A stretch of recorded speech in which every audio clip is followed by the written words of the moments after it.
Welcome back to the Double RT Boxing Show. I'm your host, Mr. A. This is a last minute fill in replacement breakdown and prediction. Once again, Konstantin Pardomarev has pulled out of an event that is somehow tied to Errol Spence Jr. This is like his second or third time pulling out of a fight that's either with Errol Spence or a fight that leads him to Errol Spence. Makes me want to really start wondering.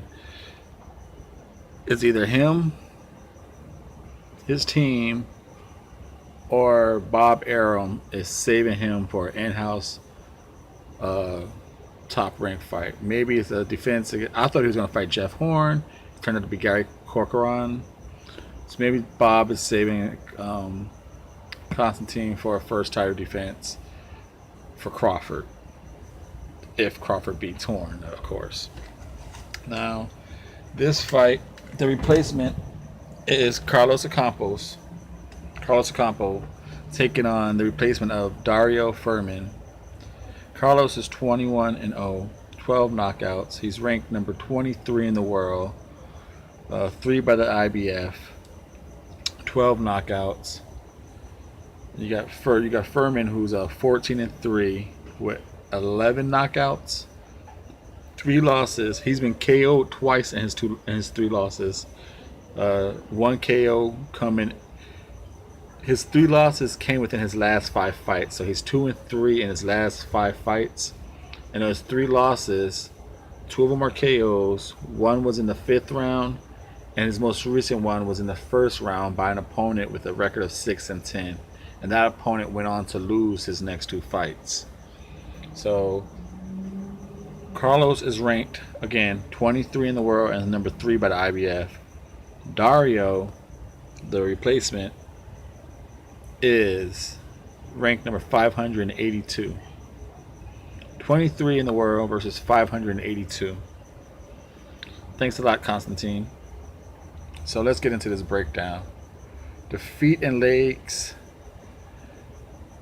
Carlos, his main use of his legs is to build an illusion between you and the gap, the bridge between him and his opponent. He'll sit there and take a step back and counter you with that. That's his main usage of weight below the waist movement. He wants to make that a magician bridge. It's not as long as you think it is, or as short as you think it is. It makes you want to reach a little longer than what you thought it was, and he's coming with his weapons. His feet work is more about small steps, putting himself in position for like punching. He comes with a 1-2. His legs give him leverage on his punches, but I said his main usage for his legs and his feet is that step back when you come to attack. He makes you reach, and he's gonna bounce back in with a 1-2 on you. He uses his legs to change heights, give you different looks. So he had a pretty smooth transition from his defense to offense to his offense to defense. Pretty smooth with his legs on that. As far as Dario, he's a walk you down fighter. He's not too good at cutting the ring off. Carlos was kind of the same way. Carlos, if need to, he's not the greatest, but if he's in trouble, he has decent amount of leg ring generalship knowledge. He could save himself if the person trying to track him down is not a technician in cutting off the ring. He's decent on movement. Now, as far as like I said, go back into Dario. His legs right now, he's 14-3. Like I said, he's very inexperienced at his feet, and it shows. His feet, his steps are wide. Sometimes he's not in the proper position for the second punch, so it makes it hard for him to throw a follow-up. He's good at throwing the first punch, but the second punch, due to his feet, sometimes falls short, or he's really over lunging, and leaves him back. He throws himself off balance sometimes, but he uses his legs for some good leverage and his pop. You know, his punches got some good pop due to the leg leverage. So he gets good bounce in his legs for the the power delivery, but set himself up for combinations. His feet are not good. So we're going to go with the legs. And like I said, he walks you down. He doesn't cut the ring off intelligently. He just walks you. He follows you. You know. So the feet and legs, we're going to Carlos. As far as defense, Carlos, both these fighters are just high guard fighters, but Carlos likes to try and, like I said, he's more. It's that going back to that magician bridge. He tends to have his hands down to make you reach across that bridge, and he's gonna come back and go with it. That's his defense. You know, he'll slip a punch and come with the right.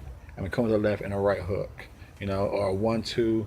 But instead of like his two, he sometimes switches it to like a half hook uppercut to the body.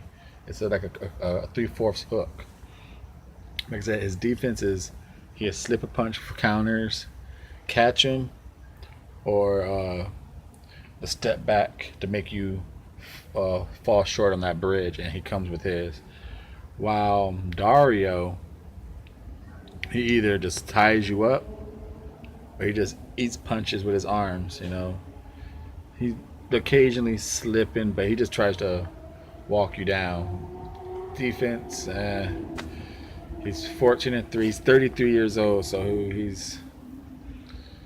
it's now or never for him. And his defense ain't there. It's holding, blocking you as he walks you down, or occasionally a slip, and it's not the slippery slips either. So we're going with the defense and the movement, you know, of Carlos. Now, as the arm category, power, just punch for punch power, we're going with Dario.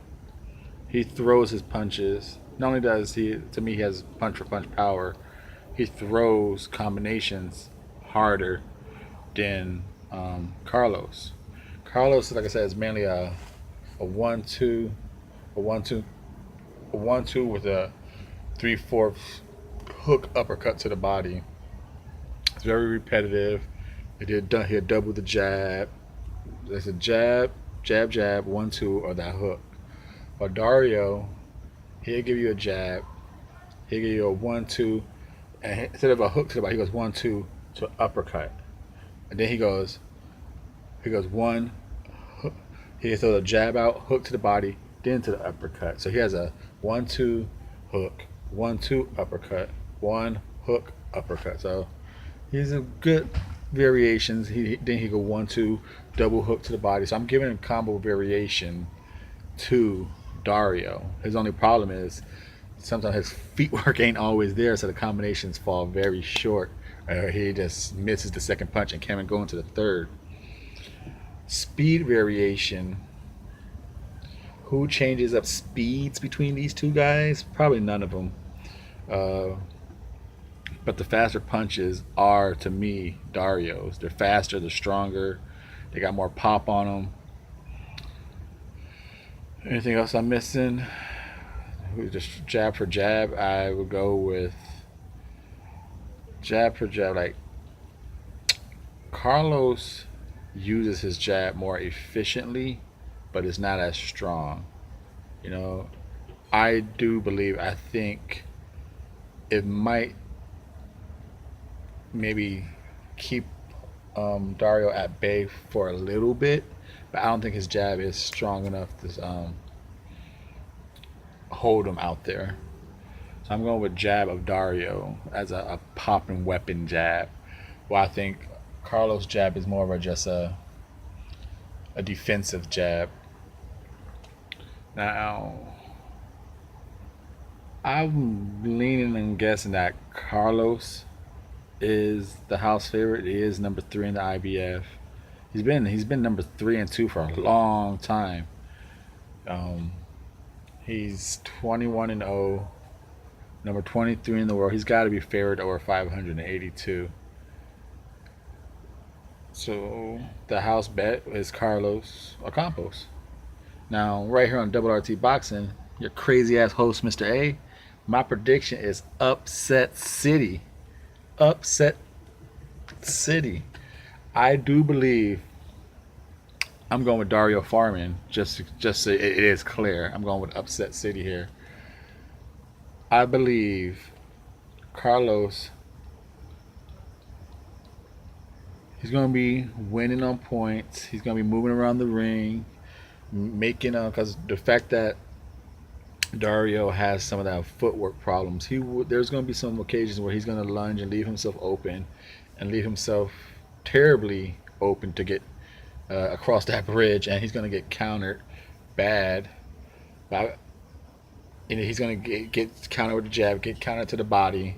But I do believe his pressure, his walking pressure, unless like I said, he has got knocked out by a lesser opposition cause of the not that he's not good. I think it's because he leaves himself off balance and he's easy to hit off balance, and that happens. Now it has a high chance of happening with Carlos. Carlos can KO Dario with an off balance, or he from a shot that where he's over lunging because of his bad feet work. But again, I'm going with the upset of Dario not only beating Carlos Ocampos. I believe he's gonna have a referee stoppage. I think he's gonna eventually, that pressure is gonna walk him down, and he's gonna hit him with some hard shots, and it's gonna accumulation of hard shots is gonna put Carlos Ocampos legs on spaghetti street, and the referee will be forced to stop it from accumulation of hard shots in about the 9th round. Crazy pick here for Mr. A. But thank you for your time and support, and we will see what happens tomorrow night right here. Let's see what happens. Once again, upset pick of the week. Last minute replacement, Dario Ferman upsetting Carlos Ocampos. Ocampo. Always add an S to his name. It's Ocampo. Again, thank you guys for your support.